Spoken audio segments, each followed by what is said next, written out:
स्वागत है दोस्तों। आज की वीडियो में अपन बात करने वाले हैं मिडिल ईस्ट जो कॉन्फ्लिक्ट चल रहा है, मिडिल ईस्ट एशिया में जो कॉन्फ्लिक्ट चल रहा है और अमेरिका, इजराइल और ईरान के मध्य जो संघर्ष की स्थिति चल रही है उस पर बात करने वाले हैं। अब इस पर बात करने से पहले अपने को इनके बारे में जो हिस्ट्री है उसके बारे में पता होना चाहिए कि भाई ये युद्ध कब से चल रहा है, इसके पीछे के क्या क्या रीजन रहे, तो उनके बारे में अपन एक एक पॉइंट टू पॉइंट बात करते हुए चलेंगे कि इनकी स्थिति में कैसे परिवर्तन होता है।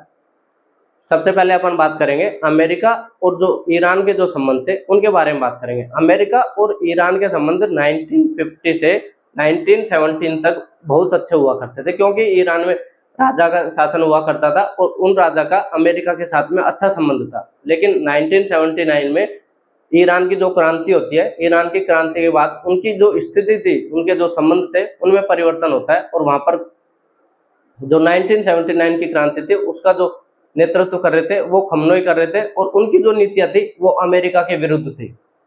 1979 में ही जैसे ही सत्ता का परिवर्तन होता है, सत्ता परिवर्तन होते ही खमनोई के द्वारा अमेरिका का जो तेहरान में जो एम्बेसी बनी हुई थी वहां पर अटैक किया जाता है और वहां पर 52 जो अमेरिकी लोग थे उनको 444 दिन तक बंधक बनाकर रखा जाता है और यहीं से अमेरिका और ईरान के जो संबंध थे उनमें परिवर्तन होता है और कहीं ना कहीं दरार की स्थिति यहाँ से उत्पन्न हो जाती है। इसके बाद बात करें इजराइल और ईरान के जो संबंध थे उनके बारे में। इजराइल और ईरान के संबंध भी 1979 से पहले बहुत अच्छे हुआ करते थे, क्योंकि इजराइल और ईरान पड़ोसी देश, पड़ोसी होने के नाते उनके कहीं ना कहीं संबंध भी अच्छे थे और जो वहां का राजा शाह था उनके संबंध इजराइल के साथ अच्छे हुआ करते थे। लेकिन 1979 में जैसे ही सत्ता में परिवर्तन होता है, सत्ता में परिवर्तन होते ही ईरान एक मुस्लिम कंट्री बन जाता है। मुस्लिम जो लोकतंत्र वहां पर रिपब्लिक स्टार्ट हो जाता है, स्थापना हो जाती है उसकी मुस्लिम रिपब्लिक की, और उनके द्वारा इजराइल को अवैध देश माना जाता है। उसको वहां पर पहचानने, देश के रूप में पहचानने से मना कर दिया जाता है और इजराइल में ईरान के दो संगठन स्थापित किए जाते हैं, हिजबुल्लाह और हमास। ये दोनों आतंकवादी संगठन है जिनको ईरान के द्वारा सपोर्ट किया जाता है और इसकी वजह से इजराइल में बार बार आतंकवादी हमले होते रहते हैं। आतंकवादी हमले की वजह से ईरान में आंतरिक अशांति उत्पन्न होती रहती है। इसकी वजह से उन दोनों देशों के मध्य भी संबंधों में गिरावट होती है, इजराइल और ईरान के मध्य। अब इसके बाद में बात करें तो एनपीटी जो संधि थी उसके बारे में, जो परमाणु अप्रसार संधि थी, ये 1968 में परमाणु अप्रसार संधि लेके आए गए थे, लेकिन 1970 पे ये इसको मान्यता मिली। इसमें क्या था कि जो बड़े जो 5 देश थे, अमेरिका, ब्रिटेन, रूस, चाइना और फ्रांस, ये अपने पास परमाणु संयंत्र या परमाणु शक्ति रख सकते हैं, लेकिन इनके अलावा अन्य देशों के पास में परमाणु शक्ति नहीं होनी चाहिए, क्योंकि उन देशों के पास में परमाणु शक्ति होने से इन देशों के स्थायित्व को जो खतरा था वो उत्पन्न नहीं हो सके। इसलिए एनपीटी जो संधि की गई थी इसका विरोध भारत के द्वारा और ईरान के द्वारा किया जा रहा था, क्योंकि ये देश भी अपने बचाव के लिए कहीं ना कहीं परमाणु शक्ति स्थापित करना चाहते थे। तो ये एनपीटी जो संधि थी उसके बारे में बातें थी। इसके बाद में जो ईरान के द्वारा जो परमाणु जो प्रोग्राम था वो लाया गया। परमाणु प्रोग्राम ईरान के द्वारा सन 2000 में लेके आया गया था, जिसमें ईरान के द्वारा बताया गया कि वो अपने मेडिकल व रिसर्च के लिए परमाणु शक्तियों का यूज करना चाहता है। लेकिन अमेरिका और इजराइल ये दोनों इस बात से सहमत नहीं थे, क्योंकि इन दोनों को खतरा था कि कहीं ना कहीं ईरान अपना परमाणु संयंत्र स्थापित करना चाहता है, परमाणु शक्ति प्राप्त करना चाहता है, जिससे इन देशों के खतरा उत्पन्न हो सकता था। इसके लिए 2015 में अमेरिका और ईरान के मध्य समझौता हुआ, जिसको JCPOA समझौते के नाम से जानते हैं, joint comprehensive plan of action के नाम से इसको जाना जाता है, जिसमें हुआ कि ईरान के द्वारा जो अपना परमाणु प्रोग्राम है उसको सीमित किया जाएगा, उसको रिसर्च और मेडिकल क्षेत्र में ही यूज किया जाएगा।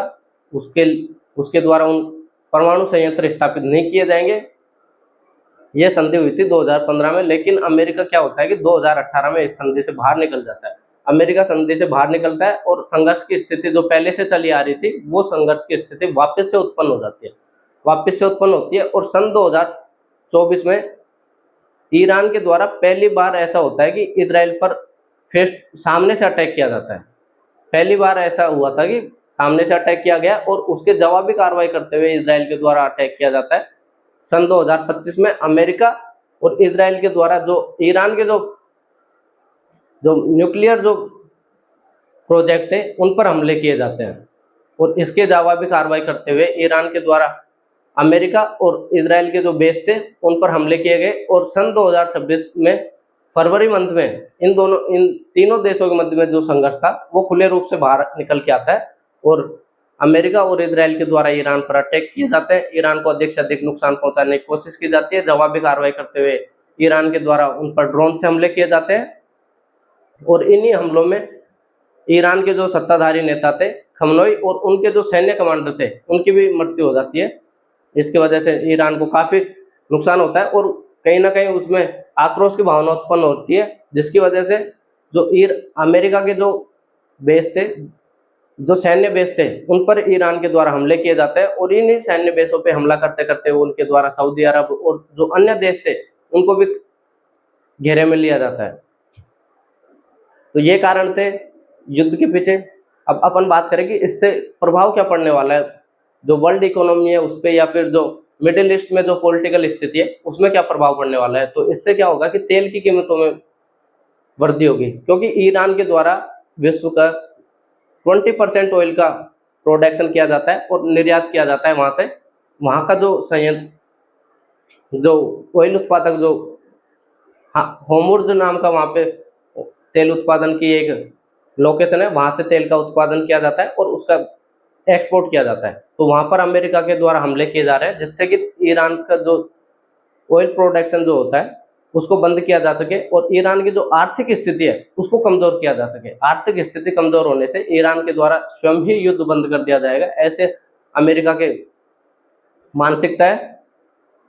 और इससे क्या होगा कि जो मिडिल ईस्ट में जो पॉलिटिकल स्थिति है उसमें क्या होगा कि अस्थायित्व उत्पन्न होगा और भारत जैसे देशों को इससे नुकसान हो सकता है।